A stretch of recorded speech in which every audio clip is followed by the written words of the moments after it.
Hello everyone, welcome to my channel. My name is Xony, and today we're going to have some more stories from Reddit. But before we start, it would be so much appreciated if you would subscribe to my channel, like the video if you enjoy it, and maybe leave a comment down below. These simple clicks would mean a lot to the future of this channel and really reward the effort that I put in every day. And now without further, let's go. Now let's get into today's stories to find out what happened. My wife and I met in Savannah, where we both attended college in very different fields. She was going for script writing, and I studied archaeology. The first date went well enough that we continued seeing each other, and the more we did, the more we realized just how perfect we were for each other. She was a little geeky, very feminine, and very good at communicating. When we first dated, we went out together weekly for trivia night at our favorite place, and saw each other any chance we got during the week. Before her third year in school started, she moved in with her mom to save money because living on campus wasn't the best financial decision. From the first time I met her mom over dinner, she loved me. So did her sister and nieces. They all accepted me as if I was always part of the family. I had a job lined up as an archaeologist as soon as I graduated. My wife had a little trouble finding a job with her degree.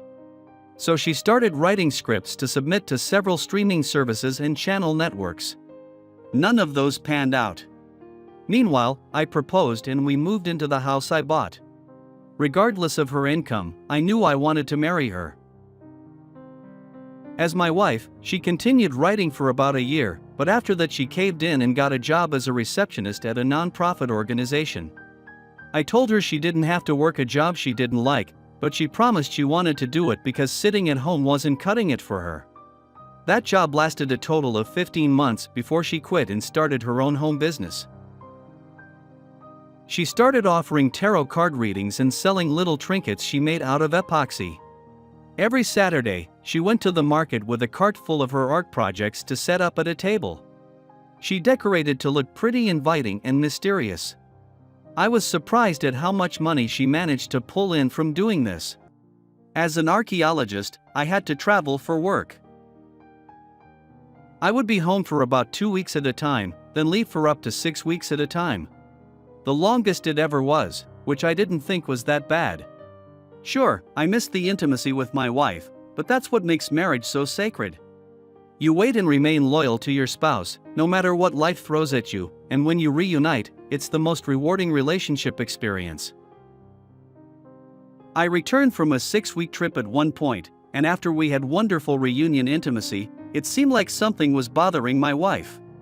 It was like she wanted to say something to me, but wasn't sure how I'd take it. As we sat watching a movie, she clung to her phone, and I could feel her heartbeat racing. I finally paused it and confronted her, saying it was obvious something was on her mind. She swallowed hard and started to cry. She admitted she'd met someone at the market that she really enjoyed talking to. She said she wanted to consider being a life coach to said person, but she wasn't sure how I'd feel about her talking to him every day. I asked her if I could read what they had said to each other so far, so she gave me her phone after she scrolled up on the messages. There wasn't much that screamed infidelity to me. She just asked him how he was handling the move, and reminded him that while having to relocate your family is a huge pain in life obstacle, it isn't the end of the world and he didn't have to feel trapped. We all have the free will to do whatever we feel like, up to, and including buying AI. I told her it was fine for her to coach people and have friends. I just wanted to know the first names of the people she talked to, and made it clear that I trusted her not to start an affair or behave inappropriately with anyone. She was accepting of my terms, but I did notice a little disappointment in her. Not enough that I could say anything she would have denied it. Half a year passed without an incident or any trouble in our relationship. While I was away, working in Tennessee, my wife called me one evening as I laid in my hotel bed. She was crying, saying she needed to ask me a question that had been on her mind for some time. I told her to ask away, and that I wouldn't be mad at her just for asking a question. She asked me if I wanted to sleep with other women whenever I went on a work trip. I told her no, absolutely not. I never felt the need to sleep with a woman I didn't love or commit my life to. I would wait as long as it took to sleep with her because she was my everything. She was surprised, but seemed comforted. She told me if I ever did want to, I could tell her and she wouldn't be mad. I told her she didn't need to worry about it because it never crossed my mind. I reminded her that when I chose to get married, I made her my one and only for the rest of my life. As much as I would be an archaeologist for the rest of my life, I told her I never wanted anything to come between us, and that sleeping with other people was just a recipe for disaster that could lead to jealousy, problems, and divorce. She agreed with me and seemed to feel much better. She told me she loved me with all her heart and wanted to be my good, loyal wife for life. With that, we said goodnight. The next morning is when my gut started twisting and knotting. I didn't know what was going on at first. I honestly considered food poisoning as a possibility, but after giving it a moment's thought, I realized I wasn't sure I could trust my wife. She never asked me if she could sleep with someone else, but she kind of went around that question by asking me if I wanted to. I decided to go home early, even though my request was denied. I was risking my whole job to drive back home before I was scheduled to leave. After hours of worried driving, I arrived home to find my wife's car in the driveway and no suspicious activity. I was relieved, but that was short-lived. As soon as I unlocked the front door, I heard sounds coming from our bedroom. I raced to it to find my wife having intimate with another man. When she saw me standing in the doorway, she screamed. I yelled for AP to get out of my house, which she did after scooping up his clothes. I just stared at my wife in disbelief for a few seconds before reminding her that I had just told her how much I didn't want either of us to sleep with other people and how bad it would be for our relationship. She just whined and asked me what she was supposed to do when most of her life was spent waiting for me to love her instead of actively loving her. I told her she should do what any normal person has to do when they don't have access to a lover. Not meet some stranger and decide to take him to her marital home to have intimate while her husband was out working. I told her this went against everything marriage stood for and that whatever fantasy she had about an open relationship wasn't going to happen with me. I demanded a wife in all senses of the word. She was on her knees, crying her eyes out, begging me with cupped hands to forgive her. She blamed herself for talking to other women about her situation and listening to them when they told her to do whatever she felt was right. I was beside myself. I couldn't believe that even though I was totally clear about how I felt about an open relationship, she still went and talked to other women who encouraged her to give in to temptation and betray her vows. She cheated on me. She kept me in the dark and I still caught her sleeping with him. I told her to get out. She told me she didn't know where to go. I told her I didn't care. I knew she had family and friends that wouldn't let her spend a night outside, so I told her to go to one of their houses. She wouldn't move. All she did was sit in the hallway, making all kinds of remorseful noises. Whenever she thought of something specific, she'd start sobbing all over again. I ignored her as best I could, locking myself in the spare room.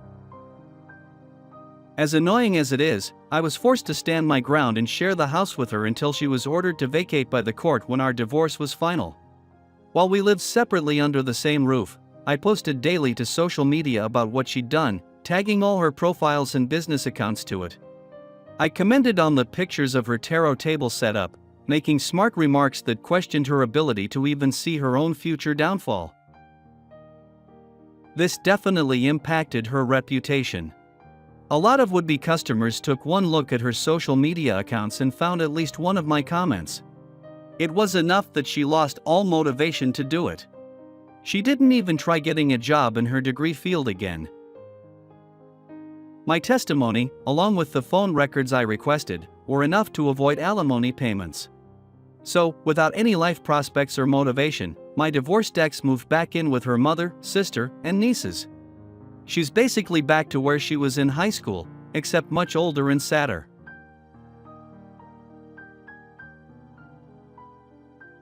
Now let's get into the second story. Ever since I was a child, I knew I wanted to have a family of my own. I didn't like the family I grew up in, so I started to tell myself I would do better if I ever got the chance. In high school, I met the girl that would become my wife. On the nights when my stepdad felt like blaming me for the family's problems, she would meet me at the forsaken playground, gazebo. She brought sleeping bags, pillows, snacks, and a tablet to watch movies on. It was lucky we lived in a southern state, where sleeping outside wasn't a problem much of the year. Nothing ever bothered us in that gazebo, not even bugs. I was convinced at this point that she was my guardian angel and I would marry her. After the nonsense that is high school was finally over, we got married at 18 years old. Her parents weren't thrilled, but they knew me for years at this point. They allowed us to live together in the basement of their house. Meanwhile, my wife was the sweetest, most understanding woman in the world. She truly loved me. She chose me to be her husband, so I made it my life goal to improve our lives together. We each started working. Neither of us liked our jobs very much, but it was just so we could start accumulating some money. My wife knew how to be selfless and get things done. After 10 months of working full-time, we had earned enough money to buy our own trailer home.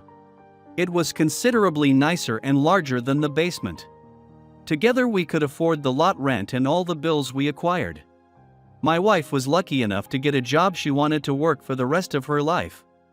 I, on the other hand, was diagnosed with early onset fibromyalgia. I had intense pain all over my body that was hard to ignore. I tried working through it and I couldn't. I got a type of pain medicine meant to block the pain receptors, but this made me feel like I was in a dream and completely unable to focus on the tasks at hand. I felt stupid and worthless. During this time, I stopped working and stayed in bed a lot. My wife was my rock and peace. She continued doing what she loved and started taking care of me when she got home. She cooked meals for me, washed my clothes, and vowed not to judge or hate me for what was happening. It was the kind of unconditional love I felt I didn't deserve but always wanted. Eventually, I felt well enough to start painting miniatures. These little game pieces and models are actually worth a lot of money when they're painted well. I never realized my knack for painting until this part of my life, when I felt trapped in my own body. It was just what I needed to boost my confidence and finances. I was able to sell these figures for 4x the amount I paid for them. My wife was extremely happy for me and encouraging. Things started to change when my wife realized how great it would be for us to start going on hikes and traveling together. I knew she was getting bored with the daily routine and needed to have some adventure, so I started taking her out on dates. Considering how I felt, I usually suggested things like restaurants, plays, darts, pottery, the cat cafe, or karaoke night at the bar on the corner.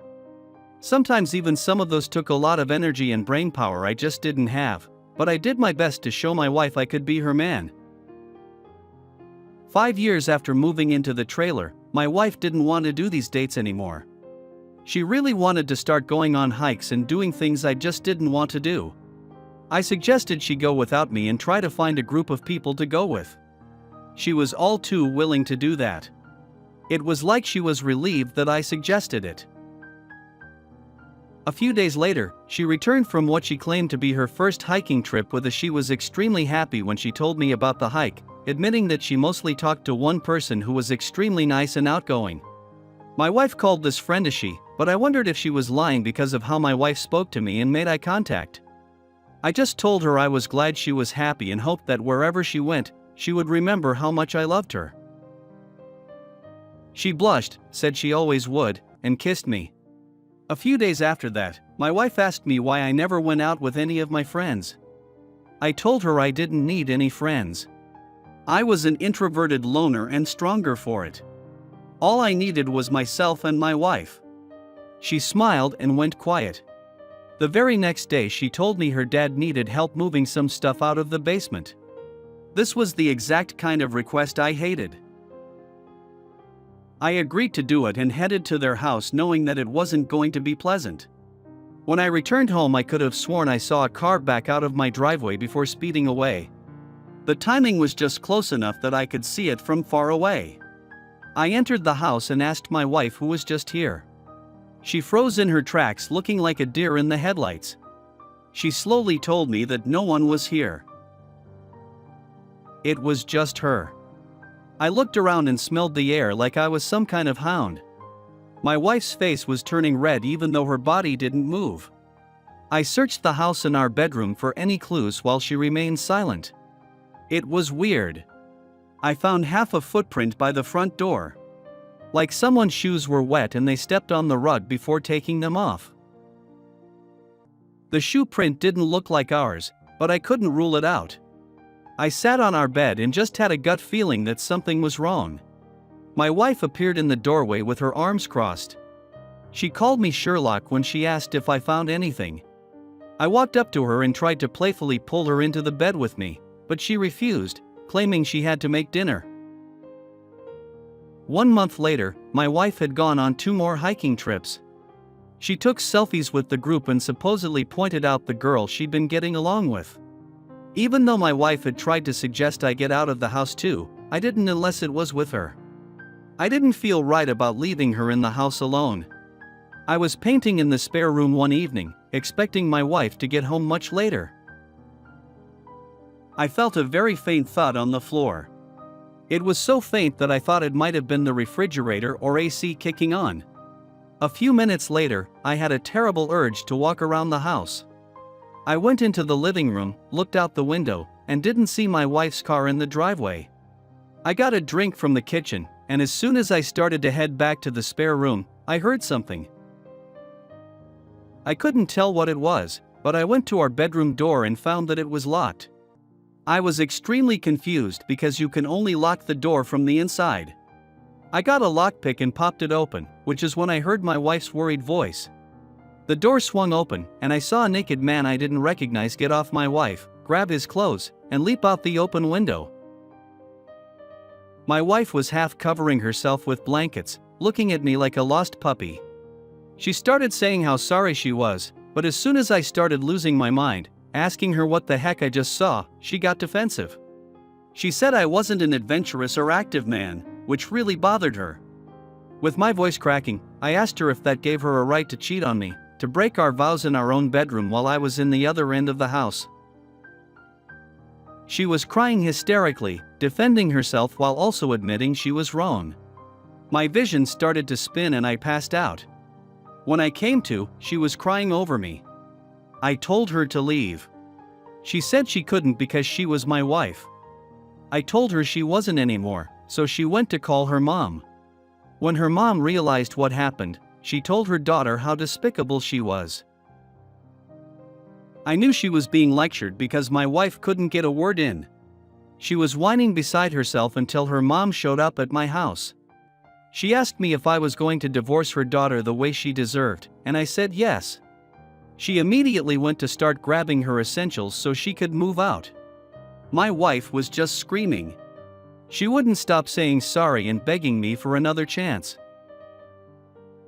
I barely had the strength to look at her and tell her how much she broke me. I didn't feel the intense love I had built for her over the years. It was immediately gone, leaving a gaping metaphorical hole. She said she felt the same hole, and that we could fill it by staying together and refusing to give up on our marriage. I told her she broke it, and it was shattered. There's no sense in keeping tiny, itty-bitty pieces of a shattered relationship. She didn't agree with my metaphor. She believed we could stay together, but only because she was the one that messed up. If it was me that would have messed up, she would have refused to forgive me. She admitted that in court when the judge asked her how she'd feel if it was the other way around. I was not ordered to pay alimony, and I got to keep my house. The joke's on her because I started making a crazy amount of money every month with my miniature painting. I invented my own group strategy game, which sold for over 6 figures. It's been years and my wife is still single, living in the basement we started out in. I've remarried and handled my marriage in the same way I did my first one. Except this time, my wife is actually worth it.